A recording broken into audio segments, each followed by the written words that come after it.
Rob, you ready? I am. All right. What about a quick rundown? Who are you? What do you do? Well, first and foremost, I'm a husband. I'm a father. I have 4 children. I'm a veteran. And all those things played a huge part in my life. I have Vintage Weights PGH as my Instagram and eventually my YouTube channel. And what I do on there is I have a keen interest and a passionate interest in the history of physical culture and weightlifting. So when it comes to weight plates, barbells, equipment, anything really related to strength sports, I delve into the history. I try to dig it up. I certainly don't know everything. And that's kind of the theme of Vintage Weights PGH is that I don't know, but I'm trying to find out. And the second thing I do is restoration projects. So I like to try to restore things the best that I can or improve upon them, refurbish them, and convey that process, take input from people, put out the best information I can on restorations. And lastly, reviews. I'm no stranger to new products. So occasionally there's a new product that I really like that I'll drop a review on. I have Obsidian Ammonia coming out soon. But I've started to go down a path of reviewing vintage weights in the same manner that either one of you gentlemen would review a new product. Because being on the used market, very often I find that I'm looking at something, I don't know what it is. Is it worth that? Is it not? Is it a deal? And those are the questions I get from people a lot on Instagram. I get a lot of messages with, hey, is this worth anything? What is this? Where did it come from? And I thought, well, I'll just start reviewing them. So, I'm kind of chipping away at it as I bring things into my collection or come across things and trying to go about a systematic way of reviewing them. That's awesome. When would you say that your passion and your appreciation for vintage weights started? When I weighed my cap weight set. About 6 years ago, I always had an interest in lifting. I was blessed with a high school phys ed teacher that gave us an option of lifting and taught us basic, linear progression and some basic 12, rep type exercises. But then fast forward, I just started kind of building on, a pair of dumbbells after college that sat in the corner. And eventually about 5, 6 years ago, got a cheap cap weight set. I was thrilled. I bought a multi-purpose bench.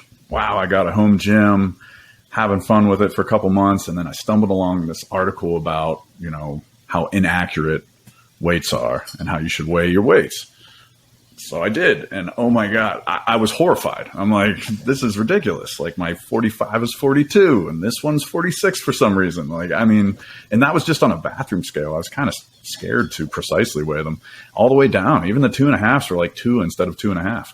So after seeing this Frankenstein, accuracy, I Googled, budget friendly accurate plates. And the first thing that came up was milled era Yorks. That, hey, you can go out there, you can find some rusty old Yorks, and these are going to be accurate.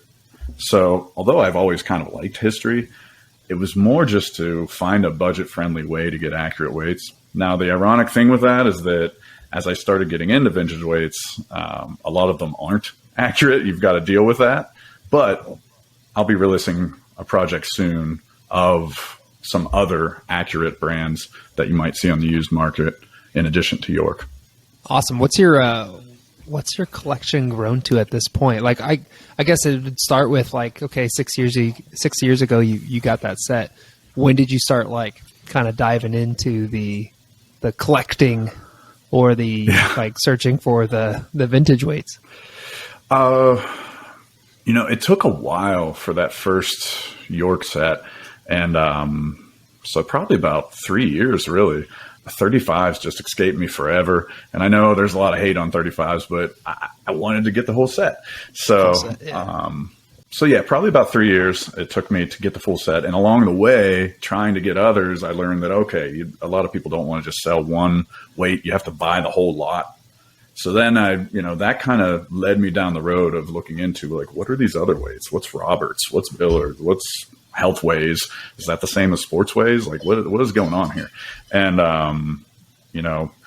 So I just started amassing them, trading, selling, going out and buying more. And by the time I had gotten my full York set, I'd also, had a whole want list of other things that I really wanted to get and find. And, you start getting into any type of hobby, it's easy to go off the deep end. Do you have like a golden goose, like that one thing that's like you really want to find and you just haven't found it yet? Right over my shoulder, these York deep dish. I drove to New York just this past weekend, and I got them. They were the golden goose for a while, because it was just kind of they're classic. They're one of the first deep dish plates that people ask about, and for having this collection, they were just missing. It just felt like I had this this missing piece of my vintage weight collection, and people would even say to me, they'd be like, "You live in Pittsburgh, like that's kind of in the epicenter of where all these old." Foundries were. Steel mills, yeah. Yeah. Shouldn't you be like tripping over York deep dish in the streets? Like what? Someone actually said that to me. And, I just couldn't find them. I had some near misses. I was an hour late one time, just heartbreaking things like that. Made an offer one time and it got scooped up from underneath me. So, I mean, yeah. Do you mind sharing how much you paid for them? It'll break some hearts. I got a very, very good deal. Do people know what they have when they sell vintage plates? Sometimes. I'll let you finish. Sorry, go ahead. Well, this is a good example of, I really don't know whether this gentleman knew what he had or not. I don't think he knew what they were worth. But that gets tricky when you, not to go off too much on a tangent, value and worth gets really tricky because something's really only worth what you can sell it for. And there's not that many people, even though people say market value is, $1,000 to $1,200 right now, about that for York deep dish, 45 pair. Can you sell them for that much? And are you willing to put it on, eBay? Are you willing to, deal with shipping and insurance? I mean, one of these plates cracks on the way there. That's a lot to deal with. Are you willing to drive and go meet someone that's going to buy them and deal with the, how many hundred people ask you about them but don't actually buy them? So it's not as easy as that. I think a lot of people see big dollar signs and don't realize that doesn't mean you're going to sell them. But to answer your question more pointedly, I think this gentleman didn't really know how much they were valued for, and he just wanted to get rid of them. And I struggled at first with kind of ethical, moral things when it comes to that. Like, should I give this guy a couple more dollars, kind of thing. And this was years ago when I first started with Vintage Weights. And my wife was quick to point out, she said, look, like if you were trying to offer them less, even far less, then yeah, maybe that's kind of a jerk move. But if they're selling it for a price and you pay that price, that's what they sold it for. It's not your responsibility to say, hey, you're selling it for too less, not enough. That's ridiculous. Like no one would ever walk into a car dealership and say, hey, you're not selling that car for enough. So, so that's the stance I take on it. I try to never offer less for something that I know is worth more, because I think it's just a little disrespectful. That makes sense. Yeah. So these, came with about 300 and some pounds of other weights. And so after the math, I got them for about 30 cents a pound. And you were saying they go for like $800 to $1,000 for a set of 45s? In good condition, yeah. Wow. This generation, that's the other thing. There's some variances. There's older ones. So if that was the golden goose, has something else like taken its place? That Absolutely. thing you've always wanted? All right, what is it? Always. Yeah. It'll never end. That's sometimes people ask me, don't you have enough? And I'm like, no, because it's like the way I describe my gym, it's like a revolving door, Something comes in, something goes out. I brought these plates in. I'm already thinking about a pair of milled Yorks that maybe I can let go. So I'd really like some Jacksons. I think Andy Jackson has such a cool history. He made plates that were just precision. I've seen guys set a Jackson plate made God knows how long ago, 50, 60 years ago on a scale, and it weighs precisely 45 pounds, like down to the 100th. So, yeah, I think Jackson's would be a really good addition. What about like barbells and dumbbells? Are you into like collecting and restoring those as well? Absolutely. York round heads, are fairly Yeah. common. They were mass produced. But they're harder to find. And especially with grip training, chopping up bigger ones to make blobs, that's depleting an endangered species. So, and I'm not hating on those folks. I like grip sport. I like grip training. I'm going to get into blobs, but I'm just stating the reality that as they cut them up, there's less. I don't have any globes. I have a 3-pound bun. That's it. That's what my 1-year-old lifts, the 3-pound bun dumbbell. I don't have any globes yet. I'm not saying I won't get any. It's just wasn't really high on my priority list. I'm still working on my roundhead collection. I'm missing a couple pairs from the collection. So the unicorns there are the 9-pounders, oddly enough. 9-pounders. Yeah. You see some 9-pound York roundheads, snatch them up. Okay. I'll hit you up for sure. Yeah. What about in like the barbell world? What's the barbell that you have to have in your collection? Barbells are tricky. I really wanted a York power bar, and I got one about a year ago.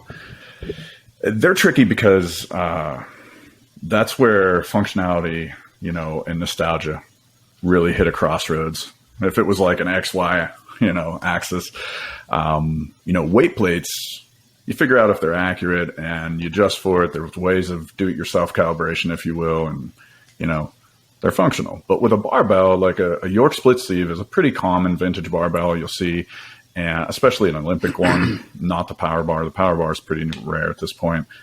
And yeah, from like the 70s into the 80s, those split sleeves, I mean, they're so smooth. There's almost no knurling whatsoever. So, on one hand, it's really cool to lift with this bar, and I do. Like garage gym competition, I used a York split sleeve.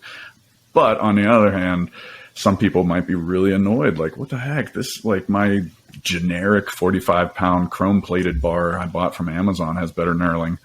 So, barbells are tricky in that respect. If I had to say, I have a modern Texas power bar, I would really love to find a vintage Texas power bar. Mm-hmm. That would be cool, especially the split with Mac. I'd like to find a Mac bar and then a Buddy Caps. So that would be on the top of my barbell list in terms of vintage. That's awesome. Is this one of those things where you are just eating money, or are you like flipping your way to being like somewhat even or even profitable? It really depends on the collector, and it depends on the home gym. I'm sure both of you see so many different ways that people build up their home gyms and the way they go about it. I had a functional home gym in all respects. I had some hex dumbbells and a bench and stuff whenever I took off on this vintage weights journey. But I've taken to finding in the wild a lot more than paying market price, meaning like going out and finding that 30 cents a pound deal. I'm not a hardcore person on that. I don't look down on people for buying something they want. And I'm not saying I never will. Like, for example, I mentioned Jacksons. Quite honestly, I set like a time limit. If I don't find some Jacksons in the next 3 years, I might just pay the money. Mm-hmm. There'll be a collector selling them. I might just save up my money and pay it. But since I've gone about it in that manner and learning how to restore them and learning how to fix them up, I've amassed my home gym for pennies on the dollar. Gotcha. Cool. Nice. I guess my big question is, okay, you've got the vintage plates. What bar do you put them on? Do you always use the vintage bar, or are you sometimes, breaking out that like brand new barbell and sliding some Yorks on it? I mean, I have a Rogue Ohio power bar. I have a modern Texas power bar that I just got that I've been using quite a bit because, it's new. It's fun to use something that's new. And when it comes to barbells, it's the same as weight plates. I like a variety. I have daily drivers. I mean, I'd say York milled era are like my go-to. If I'm not thinking about it, I'm tired, it's early morning, I'm just throwing something on the bar, I'm going to grab the milled. That's why they're sitting on the storage that's on my rack. My deep dish are behind my rack, a little harder to take off, but they're not decoration. I definitely use them. Same thing with the barbells. When it comes to deadlifting, tends to be more modern, just for the knurling. Squat, depends what I'm doing. Like I was doing front squats, and so this Shizzler barbell that's actually kind of crappy. It doesn't have any center knurling, so I really like it for front squats. It doesn't tear up my neck, even though it's a power bar. And I'm looking at my barbell rack. The different Yorks, the York power bar has decent knurling, so I like to use that quite a bit. And then this summer, I have a goal to do nothing but standard weights for a whole training cycle, just to see what it's like. Because I've dabbled, you know, I've used a standard bar to deadlift before, and it's a whole different feeling. Just the weights just feel different sitting on a standard bar, in my opinion. Same with squatting. And the give of a standard bar without those big Olympic sleeves, you know, there's some unexpected movement when you don't think you're going to have it. And sometimes it's a very stiff bar and you're not thinking that's going to happen. So, you know, I mix them in. Cool. Where are you going to find the vintage stuff? Like, do you have like the go-to? Is it the Facebook Marketplace, or are you like dabbling like in a little bit of everything? Like if a new app like pops up, are you putting it on so you can keep your eye on it? I mean, it's really similar to what I said about the weights. You know, I have my go-to, my daily driver. So I have my, you know, my go-to spots and go-to search terms and things like that, notifications. But I do reach out because you never know when you're going to find vintage weights. I mean, I've posted on my account, like people have sent me pictures that are hilarious. Like this dude found like extremely valuable Marcy deep dish just sitting in like a bush. He was a landscaper. And he was like, hey, is this anything? I'm like, yes, that's something. It's amazing. Like, please send it to me. So he didn't send it to me, but I helped him restore it. He's a cool dude. But so, yeah, I mean, always keep your eyes open. You never know where you're going to find them. I guess I'm putting them out in episodes. So I have a little series that I'm starting up on my YouTube channel, How to Collect Vintage Weights, where I'm going through, you know, this is how I find them. Because that's the number one question I get. And it's the number one misconception. I see people comment on my Instagram. They say, oh, you're so lucky. Like, oh my gosh, there's so many weights where you live. I'm like, dude, I just drove like 10 hours. Like, I definitely did not just like happen to live in the neighborhood that's littered with vintage weights. So to keep it simple on here for the sake of time, I could go on for hours, which is why I'm making a series of videos. Top 3 things would be, number 1, search the used market frequently. A lot of people message me and they're like, there's no vintage weights where I live. I'm like, oh, cool. Like, have you been looking? And they're like, yeah, I just checked. And I'm like, no, buddy, like you got to look like 20, 30 times a day, like minimum, like constantly be looking. Like, you know, my kid throws me a pass and I'm playing catch. And then when he goes in to get a snack, boom, I'm looking, you know? So that's the first thing, is constantly be looking. Facebook, be looking on, you know, Craigslist. I find that different areas of the country have better or worse. Some people say, you know, so it really depends where you live, where to look. Second thing I would say is make the drive and be ready to drive for those, you know, golden eggs like you're referring to. Like my wife knew that, like, and that's even how I would divide it in conversing with her. I'd be like, hey, there's some deep dish. It's, you know, about 2-hour drive. Don't worry. It's not like York or anything. But she knew, like, if there was York, I'd be like hitting the panic button, like, shut it down. I'm leaving. So be willing to drive. That's, you know, how you get them. And then the third thing is just get in the community, make friends. There are a couple different Facebook groups that are really active. There's a York historic Facebook group. There's a Vintage Weights and Physical Culture group that's great. You know, I mentioned that group on a CT Fletcher video that I did, that a couple different members of that group really helped me out finding a bar that I was looking for. So yeah, making friends helps. Like those York that I got, I didn't find, actually. It was a buddy of mine that said, oh my gosh, York deep dish, and sent me this listing. And then I was on the road. Did I see CT Fletcher comment on one of your posts? I got to hand it to him. Like he's in it. Like he's commented on a bunch. Awesome. I was fortunate enough he reached out to me and wanted to find a bar, a standard power bar. And then I did a whole project where I searched for the holy grail of pig iron, is what he called it. Pig iron. Yeah. Find me the holy grail of pig iron. So I did this search for it, and a couple guys from the Vintage Weights and Physical Culture group I mentioned helped me out in different ways. And I bought a lot of standard bars trying to find it, but they're fairly cheap usually. So, you know, a lot of times I'm like, yes, here, I'll just pick it up and see if it's the one. And then I finally found it. And, so then I restored it. And then I kind of, you know, I thought that would be that. Like, it was a great experience chatting with him. It was a great experience, hearing about his love for vintage iron and his experiences with it and things like that. And I thought that was that. But no, I mean, he's probably once a week I hear from him. Nice. So he's Cool. just a very genuine, very nice guy. That's awesome. We got to ask some of these questions like, what's the most you've ever paid for a piece of vintage? Well, I'm one of those guys, like I said, that kind of searches for the deal. But I have dropped some money. I found out, I mentioned this a little bit earlier, that it's really tough, especially if you're trying to complete a collection, because not everyone wants to collect vintage weights. Maybe you just want to piece together your York set and then you're done. So like Gray Matters, Joe, the garage gym competition dude, he has an awesome set of vintage weights. That's what he lives with. That's his daily drivers, American deep dish. They're really nice, but that's it. Like, he's done. He's not looking for anything else. So if that's the case, you're going to find yourself, maybe just buying it all at once. Or when you're trying to piece together that set, you're going to find yourself not being able to find that one plate, and you got to buy a whole collection.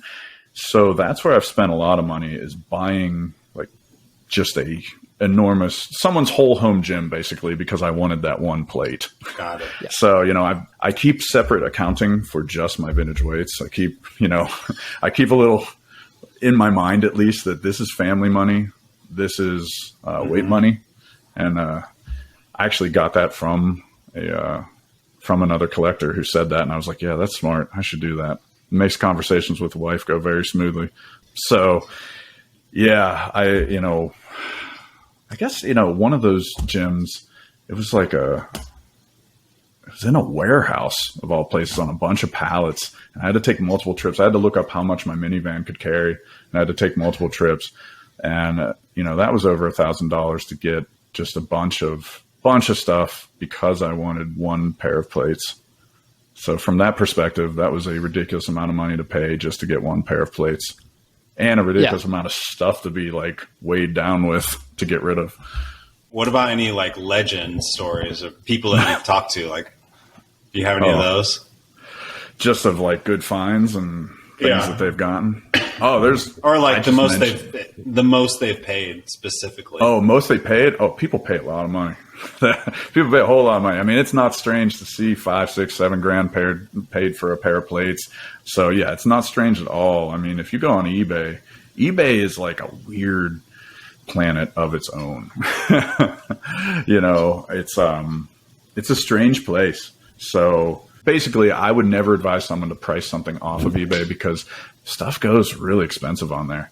So if you just go on eBay and look up, just search deep dish weights, and you will see some high prices sometimes. There'll be like a whole set sometimes that, goes for thousands and thousands of dollars on eBay. So you're into the restorations as well. When I think of people restoring things, especially for their home gym, is there a strategy or like a way they go about it where it would almost like ruin the value of something? Like, it's steel, right? But if it's a plate and you start painting and doing things like that, can you just like, Well, I'll be releasing some videos soon about how to completely strip a plate to bare iron and then repaint it. But the reason why for a long time, well, not a long time, I've only been doing this for about 6 months in terms of Instagram and YouTube. But the reason why these first 6 months, most of my videos have to do with revealing the original paint is that's what I usually advise people that are wanting to resell or that think they will resell it someday, is that, not to repaint them. And this is why. Here's the thought process. If you strip it down to bare iron, you're never going to get the original paint back. It's gone. Whereas if you use oxalic acid and you take the rust off and you retain the original paint, whoever buys that still has the option of repainting it. So effectively, you still keep that plate's value with a wider audience of people. If you strip it down to bare iron, you've eliminated some people that are hardcore, like, I only want original paint. And there are those collectors out there that don't want repainted plates and want original paint. Yeah, that makes sense. So your method would always be to just strip it down to the original. Do you end up painting then on top of that? with your No, typical restoration? No. no. So you want to take it to like it's original paint. Yeah. If it's still there. Sometimes it's not there, or sometimes it's just so, like these Yorks I just bought, these 25s. I counted like 4 layers of paint on there. So I don't know if I'll be able to, take it down to the original paint or not. We'll see. But, I just tell people, look, if this is like a hobby, like it is for me, and it's a weekend project you're going to do, just try out oxalic acid. And that's the other reason I suggest it first, is that if something goes wrong, you can always use citric acid and strip it completely down to bare iron. But more times than not, and I think that's why some people have enjoyed seeing the process or seeing, the results, is that it is kind of fun to see that, oh my gosh, all this rust came off and this is the way you would buy it from the store, original paint. I've had a lot of people, message me and say, no, that's patina. That's not original paint. There are a lot of people that don't believe it. And I have to show them some of the color painted schemes. Like Healthways, a lot of times were originally painted blue, and there'll be a completely orange rusty plate that then is blue after you take the rust off. And that's how I prove it to people that, like, yes, this is actual. Or Billard. Billard had a whole line of gold painted plates. And same thing, I'll use Billard to prove it to them. Like, yes, this is the actual original paint. Well, that's cool. Like, it's funny. Like when I'm in your Instagram and I'm looking at your pictures, like you can almost like smell the pictures. Does your home gym have that like old steel, like 90s gym smell? I don't know. 3-in-1 oil I use quite a lot. 3-in-1 or Frog Lube. Either one of those. Frog Lube has like a minty smell. It's non-toxic. 3-in-1 can be toxic, it says, if you touch it too often. So I'm always wearing like protective gloves since I do touch it often. So yeah, that would be the most prevalent smell. And it is. As soon as I come into the gym, I don't know. It's just the way my home gym smells. It's a good smell. Yeah. That's awesome. But yeah, that's why I like citric acid better than vinegar. A lot of people go to vinegar. That's like the number one, look how I cleaned up these weights. I soaked it in vinegar type of video. And I'm not hating on those videos. Yeah. They're great. And I used to use vinegar too. You guys might even have those types of videos. I don't know. You ever soak any in vinegar? No, not me. No. Well, citric acid, in addition to, I think, doing a better job stripping it to bare iron in a quicker manner, I just think it doesn't smell as bad as vinegar. And when I was using vinegar, oh my gosh, like my garage, my home gym, everything smelled like vinegar. Yeah.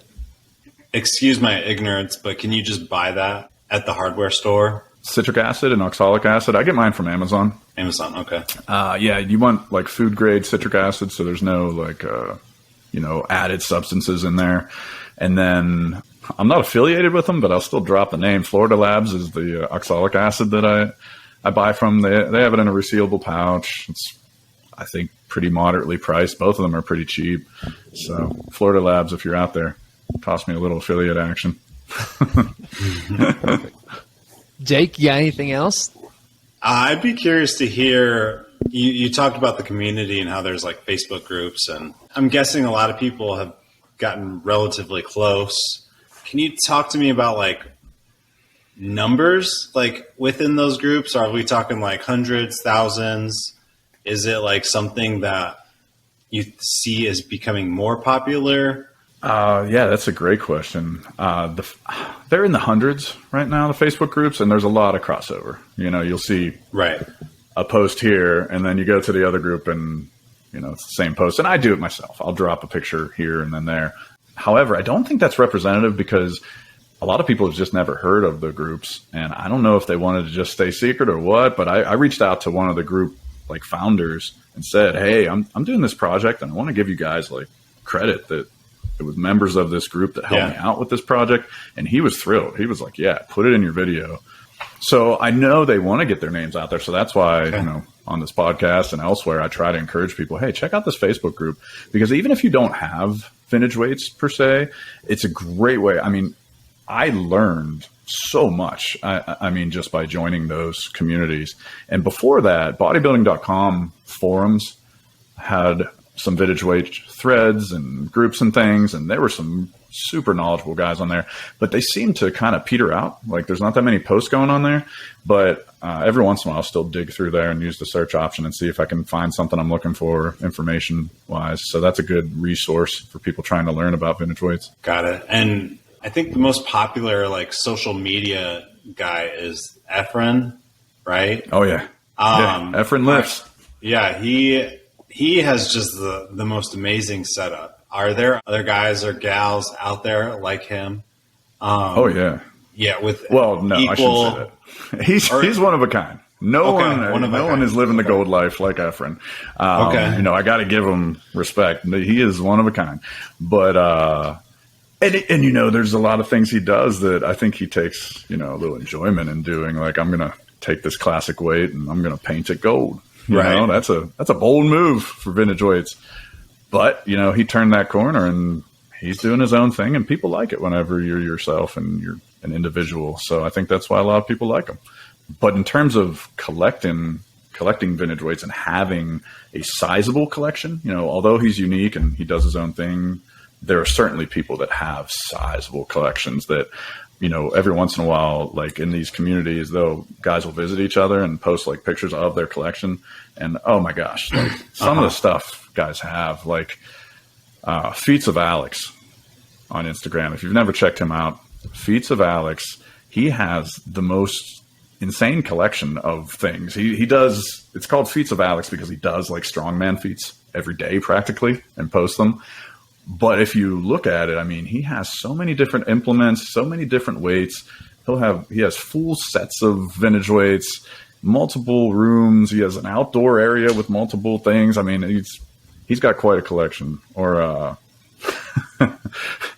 man John Oka in Hawaii, Jokabug. He keeps changing the name. He was Jokabug, then he was Jokabug Old Faka because he called him, excuse my language, but it's his name. He called himself the Old Faka. Yeah, I see him now. He's now Jokabug, the lazy old Faka. He added lazy. There you go. I love his collection of things because he welds himself. So he'll take like a blob and weld it into like a thick handled dumbbell. And he has a massive collection of deep dish that he does grip work, hub lifts with. He's mainly like grip oriented and arm wrestling oriented, but he has such a great collection that, I mean, if I ever go to Hawaii, I'm going to have to try to convince my wife to let me take an afternoon and just go see his yard. He keeps most of it outside, it seems like. Got it. We lost Adam, but I think we're about wrapping it up. All right. Is there anything else you want to chat about just while you're here? You know, the biggest thing that's debated is just what constitutes a vintage weight. That's the number. Right. One of the biggest questions I get is this a vintage weight? And it's actually hard to answer. Like, it's not a clear cut yes or no. So, you know, I would throw out there that anything that's old and that's valued in some way is a vintage weight. So, you know, if there's anyone listening that wants to shoot me a message and say, hey, is this a vintage weight? That's what you have to think. Is it old and do you value it? Then yes, it is. Makes sense to me. Good definition. All right. Well, I think that's going to do it then. Would you mind giving us your plug and tell people where they can follow you? Absolutely. So I purchased the domain, vintageweightspgh.com, but I haven't published the site yet. I'll be working on that in the coming months. So they can reach out to Instagram at Vintage Weights PGH and follow me there. And then on YouTube, I am the same name, Vintage Weights PGH. Okay, sounds good. Thanks for listening to the Garage Gym Experiment podcast. If you liked what you heard and you want to hear more, check us out wherever you get your podcasts. You can also find us on YouTube and social media sites by searching Garage Gym Experiment. Be sure to participate in the Sunday surveys on Instagram so that you can be a part of the conversation. Check out our website, garagegymexperiment.com, for all your home gym content needs and where you can sign up for the Knurled newsletter to stay up to date on equipment sales, reviews, and all things trending in the home gym scene. Until next time, bye.